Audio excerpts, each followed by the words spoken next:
Because I'm afraid you're gonna cry.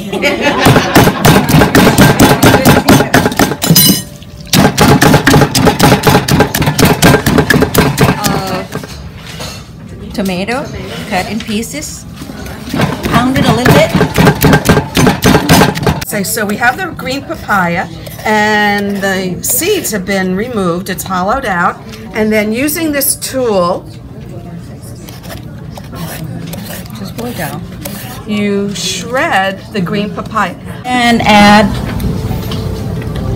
green papaya and carrot. Altogether it's about this much. And this is fish sauce.